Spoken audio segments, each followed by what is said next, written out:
Welcome into Bengals Breakdown. I am Tom Downey. We continue to gain subscribers. Thank you all so much for that. The next goal is 9,000 subs. We're getting closer and closer.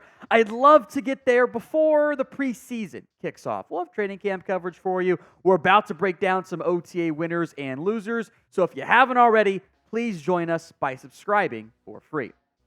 First up on the OTA winners side, how about safety Vonn Bell? Jordan Battle did get some reps with the ones at the open portion of OTAs that everyone got to see, but pretty clear that based on the comments, the rotation, etc., the veteran leadership stuff, the major communications issues this team had last year, if the season began today, Vonn Bell would be your starter. Now, maybe Jordan Battle plays and impresses so well in training camp that they go, you know what, we're going to give the job to Jordan Battle, and that's not necessarily a bad thing either.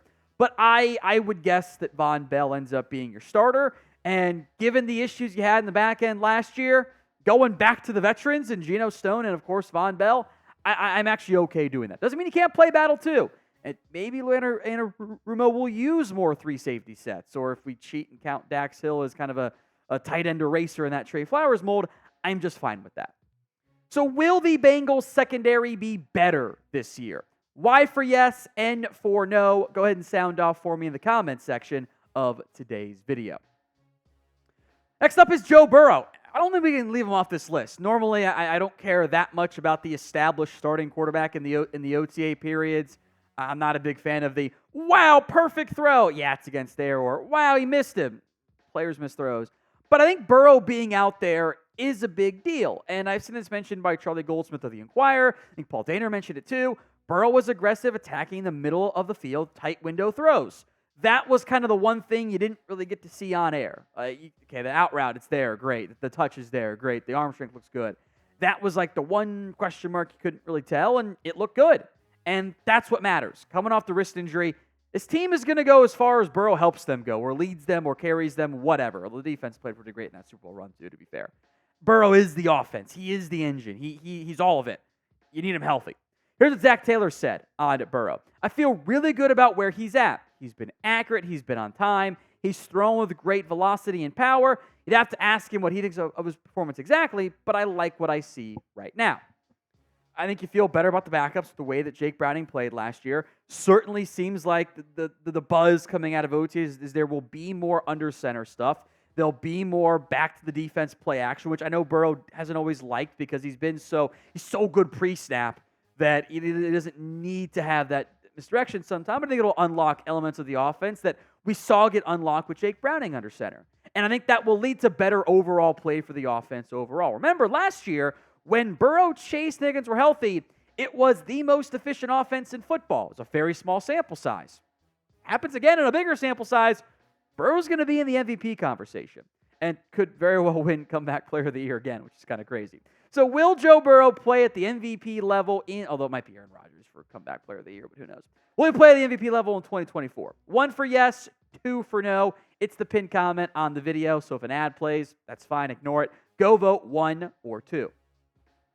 Give some love to Mike Gesicki here, and I think that his play style, as in many ways a big slot, a move tight end who can stretch the seam of the defense the way that you haven't really been able to do in recent years and give you some outside size and red zone stuff too, I think fits really well. Seems like there's some chemistry brewing there between Gesicki and between Joe Burrow. And here's what Mike Hilton had to say on the younger-ish tight end. Gesicki, that's a big slot receiver. We know he can play on the line, but when he makes his money, he's split out getting these matchups. Obviously, he's a big receiver. He's not really a burner, but he's really savvy in his routes. His length is a problem. I feel he fits in perfectly. Oh, I think an underrated to an extent aspect here is you're replacing Tyler Boyd in the slot. And we'll spend time here on the receivers more in depth in a moment. But there's a lot of slot snaps to go around. Some of those snaps are going to go to Gesicki. Whether it's 2 tight end sets with Drew Sample or 3 receiver sets and you put Gesicki not in line but out wide. He's going to get some of those reps and those targets and those snaps. I think that's a good thing. In the tight end room, the Bengals use tight ends. They haven't always invested consistently in a tight end, but they do utilize them. And if Gesicki can be the pass catcher that we saw in Miami, even if not the same, almost 800-yard campaign, I think that will benefit the Bengals offense in a positive way. We're about to go more in depth on this man here. It's Amarius Mims, but you can get his jersey over at chatsports.com/Amarius Mims. Link will be in the comments section and the description of today's show. He is rocking number 71. I am a huge fan of his game. You should get his jersey, again, in the comments and the description. Chatsports.com/Amarius Mims. He is next up on our OTA winners list, with Trent Brown not being out there for at least a portion of the off-season workouts OTA stuff. More on that in a little bit. It means Mims gets reps with the number ones, and in a way, I think that's a good thing. It is a matter of when, not if, Mims emerges as this team's starting right tackle. I think he has all the traits to be a fantastic player in that area. I am very excited to see how he fares out there in that mold. And I think that the sooner he gets a chance to go, maybe even the better, as long as he's ready for it. He's not raw. He's just inexperienced. How do you fix inexperience? Give the man playing time. I want to see him play a bunch of the preseason. I want him to see him play a bunch of the training camp. And once he's, if not better, or at least not worse than Trent Brown, I want him out there starting. I don't want to always have the first-round pick not play in year one. It'd be nice to give Mims a chance to earn that. All right, next up is the young wide receivers. There are plenty of these to discuss here. We'll go in depth on Chase and Higgins not being there. But that does, again, the two sides of the coin, right? Means the young guys getting a chance to be out there and play and impact and get chemistry with the starting quarterback. That's Jermaine Burton. That's Charlie Jones. That's Trenton Irwin. That's Andrei Iosivas. Irwin isn't as young, but he still fits in that category. Kwame Lassiter's gotten a handful of premium, I'll call them, reps, with the starters and the higher impact guys there. Look, Jermaine Burton has had a lot of positive buzz come out around him from the offseason workouts, which the Bengals open that up more than most people do. Most teams are offseason workouts are closed. Bengals had open media, which I appreciate. Gives us more things to talk about as opposed to just, nothing going on. At least there was some stuff going on there. Burton's size and the inside-outside flex, where they're kind of training all those guys as inside and outside pieces, I think is a good thing, by the way, is intriguing. He is a rookie. There will be ups and downs. Sometimes he gets in his head a little bit too much. Gets in the opposing DB's head sometimes too. I'm excited to see how he plays once the pads come on. Trenton Irwin, we've seen him make some contested catches, in drills, which can't fully contest, but it's just kind of like, hey, you're in the same area type of deal. He's made them in games too. There's a lot of slot snaps to go around. Those 640 snaps you got to replace from Tyler Boyd, not including tight ends even to a certain extent there. Burrow trusts him. He's your floor. He's your floor backup. Can he be more than that, though? Charlie Jones, I think, is going to make this team. And I think there's a real chance he becomes your key return specialist. I think the rule changes for kick returns maximize and benefit Charlie Jones. He's getting reps there, kick returner. I want him to be one of the two probably you're going to put back out there. He had the awesome punt return last season. It's not punt return, kick return isn't always one-to-one. That's why you see teams utilize different players there. But kick returns now become more important. And I think you need someone with vision. You need someone with good hands to not mess up and not fumble either. It's not just go back there, kneel down, whatever. There are going to be a lot more opportunities. And that's a good way to get the ball in some of your better playmakers' hands. Maybe not just Travion Williams.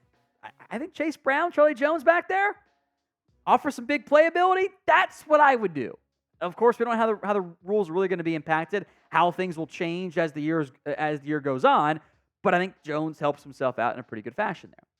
Then there's Yoshi. Look, he is not just a 6th-rounder. I think I had a 5th-round grade on him, if I recall correctly.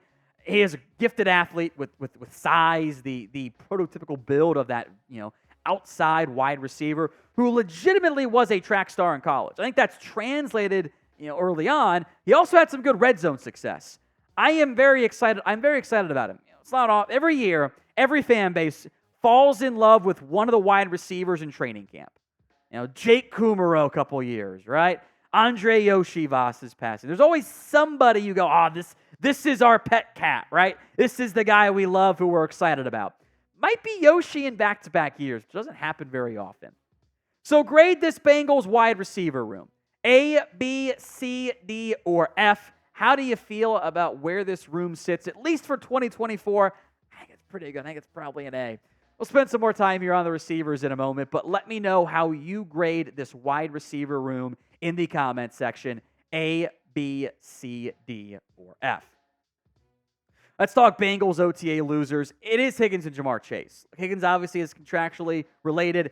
Don't think Ja'Marr Chase is, which is fine. Like, he's good enough. But here's my issue. You'd rather them be there, right?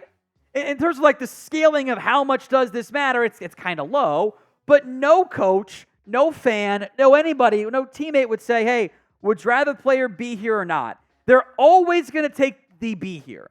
So it doesn't sound like it's contractually related for Chase, but I'd rather he be out there. I get why Higgins isn't here. I understand that. It's a longer conversation about what the Bengals are going to do. He's not going to show up for minicamp. He's not going to show up for at least a good portion of training camp. He might not show up till August. It's not like he's learning a new defensive scheme and play calls. Like, it's probably going to be an easy adjustment for him. But, you've seen guys start slow as a result. So I'd rather they be out there in the end. But I get it more for Higgins than even I do Chase to an extent. As long as he's at minicamp, it'll be fine, though. So name a Bengals OTA loser in the comment section. Who are you kind of disappointed by? Or maybe you haven't heard the best buzz from. Or maybe you're mad that they're not there. Drop that name for me in the comments. Next up is Trent Brown. Again, this kind of is the two sides of the coin to Mims, right?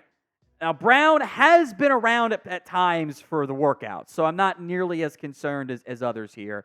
But and I'm also not saying, he's not working out, he's being lazy, blah, blah, blah. I'm not concerned about that from that perspective, because he is training with Duke Manyweather right now. I think that is a big deal for Brown and for the Bengals. But again, the OTAs are a bit more involved. The coaching staff gets to be there. I'd rather you have Brown available than not be there, right?